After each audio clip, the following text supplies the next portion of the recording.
নমস্কার বন্ধুরা, বৃষ্টি রান্নাঘরে আবারও একটা নতুন ভিডিও নিয়ে আপনাদের কাছে চলে আসলাম। কাছে দূরে যে যেখান থেকে আমার ভিডিওটি দেখছেন, আশা করি সবাই ভালো আছেন, সুস্থ আছেন। আজকে আমি আপনাদেরকে বরবটির একটা একদম নতুন রেসিপি করে দেখাবো, যেটা এর আগে হয়তো আপনারা এইভাবে কখনো খাননি। স্বাদে গুণে অতুলনীয়, তারও সাথে সাথে সময় লাগবে একদম কম, তারও সাথে সাথে মেদ ঝরবে হুড়হুড় করে, এবং সুগারের মানুষরাও খান নির্দ্বিধায়। তো এত সুন্দর, এত হেলদি এই রেসিপিটা আমি কিভাবে তৈরি করলাম একবার আপনাদেরকে দেখিয়ে দিই। সবার প্রথমে আমি এখানে বরবটি নিয়ে নিয়েছি 1 কাপ মতো, একদম মিহি করে কুচিয়ে নিয়েছি। আমি এরপরে যেটা নেব সেটা হচ্ছে মুগ ডাল, যেটা আগের দিন রাত্রেবেলা আমি ভিজিয়ে রেখে দিয়েছিলাম, 1/4 কাপ মতো। তার সাথে সাথে নিয়ে নিচ্ছি আমি এখানে মুসুর ডাল। দুটো ডালই সকালবেলা শরীরটাকে একদম হেলদি রাখবে। এখানে আমি দিয়ে দিচ্ছি আদা। এটা হচ্ছে আদা, নর্মাল আদার মতোই দেখতে, কিন্তু এর মধ্যে থেকে আমের একটা খুব সুন্দর গন্ধ করে। তো অবশ্যই আপনারা যদি পান এটাকে কালেক্ট করবেন এবং এই আদাটা এই ক্ষেত্রে ব্যবহার করবেন। তার কারণ হচ্ছে মুসুর ডাল বলুন বা মুগ ডাল বলুন, তার একটা নিজস্ব কাঁচা গন্ধ থাকে, সেই গন্ধটাকে একদম দূরে সরিয়ে দেবে এই আদা। তো এরকমভাবে আমি পেস্টটা তৈরি করে নিলাম। এবার এই যে বরবটিটাকে আমি একদম ছোট ছোট করে কেটে রেখেছি, এবার এটাকে মিহি করে কেটে নেব। তো আমি এরকম একটা চপার নিয়ে নিচ্ছি, চপারের মধ্যে খুব সুন্দরভাবে আমি এগুলো দিয়ে দেব, দিয়ে এটাকে আরও বেশি মিহি করে নেব। তো এই রকম চপার যদি আপনাদের কাছে না থাকে, তাহলে বরবটিটাকে যতটা পারবেন একদম কুচিয়ে নেবেন, একদম মিহি করে কেটে নেবেন। তো এরকমভাবে করে নেওয়ার পরে আমি দেখুন এই যে এটা ব্যবহার করছি, কতটা পরিমাণে আপনার একদম মিহি করতে হবে এটা এরকম কিনার দিয়েই কিন্তু বোঝা যায়।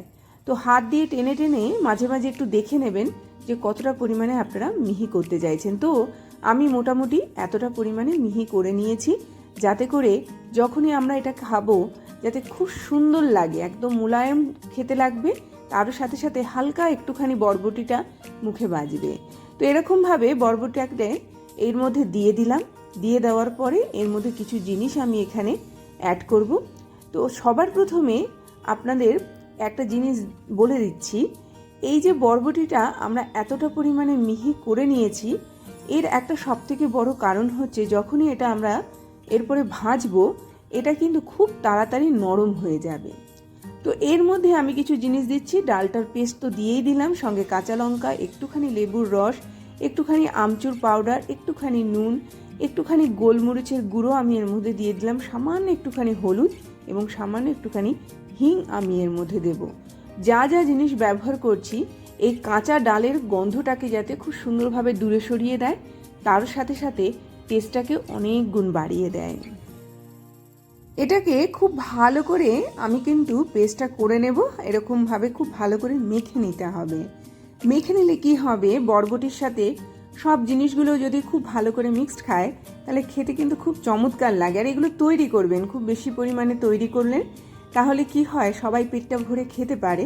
তো এবারে যেটা দেখাবো, আমি দুটো পদ্ধতিতে এটাকে ভাজবো। একটা হচ্ছে তেল ছাড়া, এরকমভাবে একটুখানি আমি দিয়ে দিলাম, হাত দিয়ে এরকমভাবে এটাকে একদম ছড়িয়ে দিচ্ছি। আমি দুটো করে তৈরি করছি, আপনাদের যদি মনে হয় একটু ছোট সাইজের তৈরি করলে অনেকগুলো তৈরি করতে পারেন। তো এরকমভাবে তেল ছাড়াই কিন্তু আপনারা এটা খুব সহজে এটা উল্টাবেও, এবং তারও সাথে সাথে এটা খেতেও খুব ভালো পরিমাণে টেস্টি। শুধু তাই নয়, এটা যদি ঠান্ডাও হয়ে যায় তাতেও কিন্তু চমৎকার লাগে। এরই মাঝখানে বলে রাখি, যদি আমার চ্যানেলটিকে আপনাদের ভালো লেগে থাকে অবশ্যই চ্যানেলটিকে সাবস্ক্রাইব করবেন। আর এই ভিডিওগুলো যদি ভালো লেগে থাকে অবশ্যই লাইক করুন, শেয়ার করুন, নোটিফিকেশান পাওয়ার জন্য বেল আইকনকে প্রেস করুন।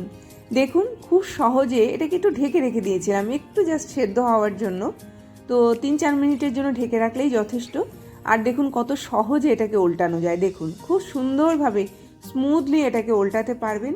এটাকে আমি কোনো তেল দিচ্ছি না, কোনো কিছু আমি এর মধ্যে ব্যবহার করিনি, দেখলেই বোঝা যাচ্ছে। আবার একটুখানি ঢেকে দেব 2-3 মিনিটের জন্য। অপর সাইডটাও খুব সুন্দরভাবে ভাজা হয়ে গেল। এবারে খান প্রাণটা ভরে, তার কারণ হচ্ছে এর মধ্যে এক বিন্দুও তেল নেই এবং এটা খুব সহজ পাচ্য একটা খাবার। তারও সাথে সাথে এটা পরের দিনে পেট পরিষ্কার করতেও কিন্তু খুব ভালো সাহায্য করবে। এবার একটু অন্যভাবে করে দেখাচ্ছি। প্রথমে আমি আবার ঠিক সেরকমভাবেই এটা কিন্তু একটুখানি এরকম ফ্রাইং প্যানের মধ্যে দিয়ে দিলাম এবং হাত দিয়ে এটাকে জাস্ট এরকম ছড়িয়ে দিলেই কিন্তু খুব সুন্দরভাবে সেট হবে। সেই জন্য জলের পরিমাণটা একটু বুঝে দেবেন ডালটা যখন পেস্ট করছেন।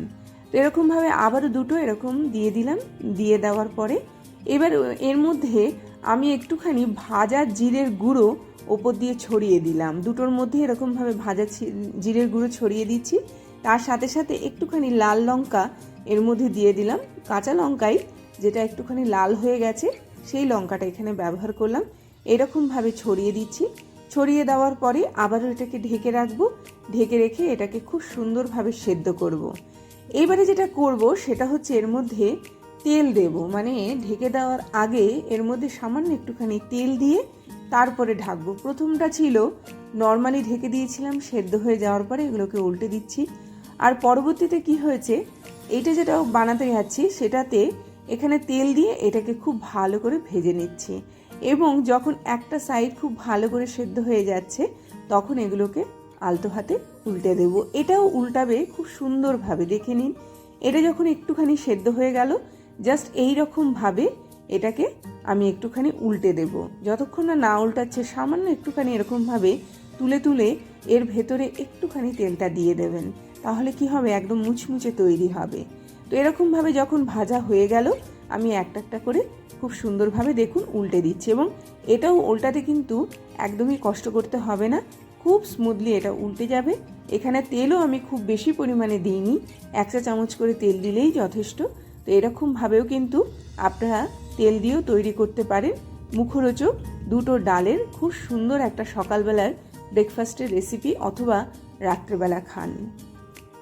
এবার পরিবেশন করার পালা। আমি এরকম একটা প্লেট নিয়ে নিলাম, তার মধ্যে দেখুন এই যে এগুলো বানিয়েছি এগুলো হচ্ছে তেল দিয়ে আমি তৈরি করেছি, আর এই দুটো দিয়েছি এই দুটো হচ্ছে তেল ছাড়া। দেখুন দুটোই অপরূপ স্বাদের, অপরূপ গন্ধের। তার সাথে সাথে যেটাই ঠান্ডা হয়ে যাক না কেন মুখরোচক কিন্তু খাবারটা। সঙ্গে আমি এখানে একটুখানি ডাল দিয়ে দিয়েছি। আমি একটুখানি মুগ ডাল আর মুসুর ডালটাকে একটুখানি আলু দিয়ে পেস্ট করে নিয়ে মানে একটুখানি সিটি দিয়ে নিয়েছিলাম। এবারে এরকমভাবে কিন্তু ডাল স্যুপ আমি তৈরি করে নিয়েছি। এবারে দেখাই এগুলোর ভেতরগুলো দেখুন কত সুন্দর, এবং একটা টুকরো করে এখান থেকে ভেঙে সামান্য পরিমাণে একটুখানি খান। একটা তেল দিয়ে বানানো, একটা তেল ছাড়া বানানো। অবশ্যই প্রতিদিনকার লাইফে এই ধরনের খাবার খেলে পরে রোগ আসবে দেরিতে। তেল দিয়ে খেতে ইচ্ছে করলে তেল দিয়ে খান, তেল ছাড়া ইচ্ছে করলে তেল ছাড়া খান। ডাল স্যুপটাও অপরূপ সুন্দর হয়েছে। একটু কুচনো বরবটিও আমি ওপর দিয়ে ছড়িয়ে দিয়েছি। এইভাবে যদি রাতে খান শরীরটা একদম ঝরঝরে থাকবে। এরই মাঝখানে বিদায় নেব, আবার আসবো একটা খুব সুন্দর ভিডিও নিয়ে। ততক্ষণ সবাই ভালো থাকুন, সুস্থ থাকুন, দেখতে থাকুন বৃষ্টির রান্নাঘরে।